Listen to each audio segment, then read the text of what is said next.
Assalamualaikum sahabat ternak, kembali lagi di channel Betty's Farm. Di video kali ini saya akan menjelaskan cara menghemat pakan ayam hingga 60%. Karena kendala yang dihadapi para peternak selama ini 60% adalah pakan. Nah, pakan memerankan peranan penting dalam beternak karena pemberian pakan itu sifatnya kontinu dan atau terus berkelanjutan hingga masa panen. Nah, di video ini juga saya akan membahas pakan yang hemat, tentunya berkualitas, dan dapat meningkatkan nilai langsung pada ternak. Oke? Tonton video ini sampai selesai ya. Oke, teman-teman semua, ini yang di hadapan saya adalah pakan ya berupa limbah. Ini semuanya limbah. Nah, ini adalah bahan utama bikin pakan. Terutama pakan ayam, karena saya akan bikin pakan ayam. Ini limbah prek chicken. Ini ada dua macam limbahnya. Ada yang ini terigu yang kering, ini yang putih. Ini dari bekas, ini adonan kering untuk bikin prek chicken. Itu kan ada tepung terigu ya ini. Yang kalau ini dari endapan penggorengannya. Nah, jadi ada dua macam ya, terigu itu dari limbah prek chicken. Kalau satu karung ini saya beli seharga 15.000 ya, dengan berat kurang lebih 25 kg. Dan ini dari penjual prek chicken yang atau abang-abang yang suka bikin prek chicken itu. Nah, kalau ini sama juga satu pakon ya full ya. Harganya 15.000 sama ya. Nah, kebanyakan para peternak terutama ya di Indonesia itu dalam pembuatan pakan itu bahan bakunya menggunakan tepung jagung. Karena di daerah saya itu tidak ada yang menjual atau masih langka ya, beradaannya langka, ketersediaannya masih jarang, dan kalaupun ada itu harganya cukup mahal. Pipilannya aja itu sekitar harganya 9.000 ya hingga 10.000 per kilo, belum untuk biaya penggilingan menjadi tepung. Untuk menyiasatinya saya menggunakan limbah dari prek chicken ini. Ini adalah limbah dari pasar ya, berupa macam-macam sih sayurannya. Kadang ada sawi, kubis, seledri, tergantung kita kebetulannya dapat apa gitu. Tapi kebetulan saya dapatnya ini kubis sama seledri. Nah, ini saya kombinasikan dengan limbah prek chicken itu, yaitu terigu. Kenapa saya menggunakan limbah pasar ini?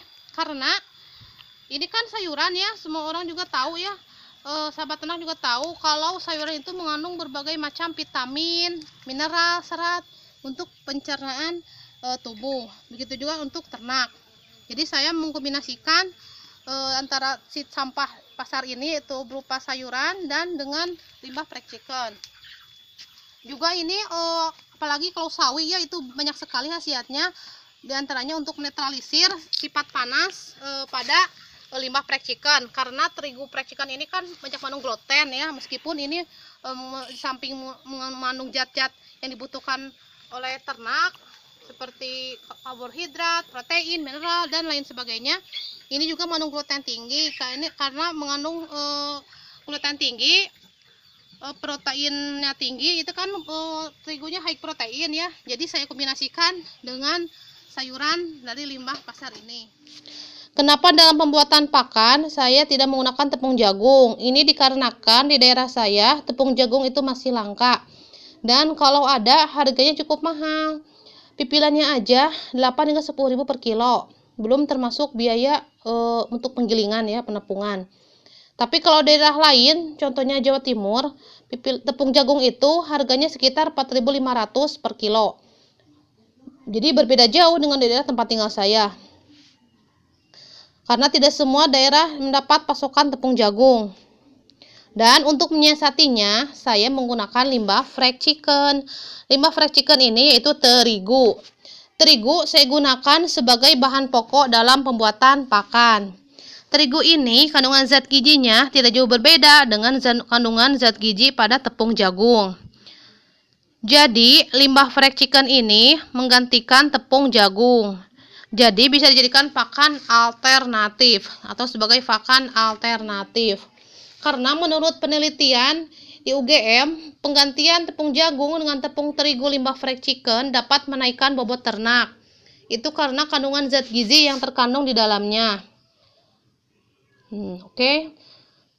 Perlu sahabat ternak ketahui bahwa dalam terigu itu terkandung zat gizi yang dibutuhkan ternak. Di antaranya ada karbohidrat sebagai sumber energi, lemak, vitamin, fosfor, protein, dan mineral lainnya. Sehingga dapat meningkatkan atau menambah nilai ransum ternak.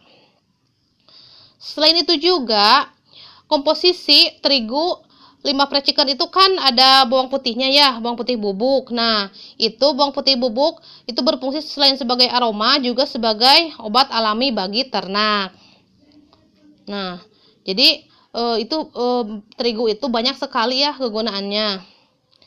Seperti sahabat ternak ketahui bahwa kendala yang dihadapi para peternak selama ini itu kan adalah 60% pakan. Nah, oleh karena itu, saya menggunakan limbah fried chicken ini sebagai pakan utama. Dilihat dari sisi ekonomisnya, ya memang ekonomis ya. Dan karena kan per karungnya itu full. Satu karung saya beli dengan harga 15.000 dengan berat kurang lebih 25 kg. Nah, itu berarti per kilonya cuma 1.000 rupiah aja.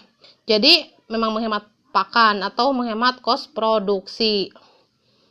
Jadi, kalau sahabat ternak ada yang minat, atau ya untuk menggunakan terigu ini sebagai bahan pakan, saya merekomendasikan. Karena apa? Terigu limbah fried chicken ini mudah dijumpai di mana saja, baik itu di desa atau di kota. Di tengah banyaknya penjual fried chicken atau menjamurnya penjual fried chicken, dan mendapatkannya itu mudah ya. Sehingga karena ketersediaannya itu ketersediaannya itu banyak.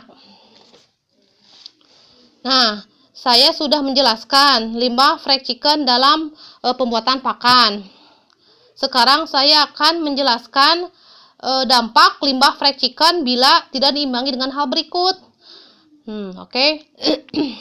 Meskipun terigu limbah fried chicken ini banyak kegunaannya bagi ternak, terigu limbah fried chicken ini juga bersifat panas bagi hewan ternak. Nah, sifat panas ini didapatkan dari apa? Ya, sifat panas ini didapatkan dari minyak pada endapan penggorengan. Karena limbah fried chicken ini kan terigunya ada dua macam ya. Yang putih, kalau yang putih ini dari sisa adonan kering. Kalau yang kuning ini seperti mentega ya, rasanya asin ya. Ini bekas endapan penggorengan. Kalau sifat panasnya itu didapatkan dari minyaknya, maka di video saya kan yang sebelumnya ya, sudah yang dulu ya memisahkan minyak dari endapannya. Dengan cara si ember falconnya itu dimiringkan. Tujuannya untuk apa? Agar minyaknya berjatuhan ke bawah agar terpisah dari minyaknya. Nah, oke. Nah, memang minyak itu kan dibutuhkan ternak ya dalam meningkatkan ransum juga sama. Cuma dibatasi hanya 2% saja. Seperti tepung jagung yang mengandung gluten, tepung terigu ini juga mengandung gluten. Nah, malahan itu gluten pada terigu itu lebih tinggi. Karena limbah fried chicken ini high protein atau proteinnya tinggi, jadi glutennya juga tinggi. Nah, untuk mengatasi atau untuk menetralisir hal tersebut, maka saya mengkombinasikan menggunakan limbah sayuran. Sayuran ini selain berfungsi sebagai penangkal panas atau menetralisir ya sifat panas dari limbah fried chicken, juga berfungsi sebagai penyuplai atau memberikan nutrisi bagi ternak. Nah, ini adalah sayuran, banyak macam sekali sayuran. Ini adalah limbah pasar, ada sawi, kubis, ada wortel, ada timun, pokoknya bervariasi, itu banyak sekali sayuran. Karena seperti sahabat ternak ketahui bahwa pada limbah sayuran terkandung manfaat, diantaranya vitamin, terutama vitamin C, B-kompleks, mineral, serat yang baik untuk kesehatan dan pencernaan ternak. Semakin bervariasi limbah sayuran, maka semakin baik nilai gizinya. Jadi sehingga juga bisa menambahkan nilai ransum pada ternak. Penggunaan limbah sayur ini juga sebagai upaya saya ya untuk mengurangi beban sampah di pasar. Karena sampah itu kan tiap hari pasti banyak. Nah, ini untuk mengurangi beban sampah. Makanya saya menggunakan limbah ini sebagai bahan pakan dan saya mendapatkannya secara gratis. Karena ini adalah limbah, ini adalah limbah yang terbuang. Oke.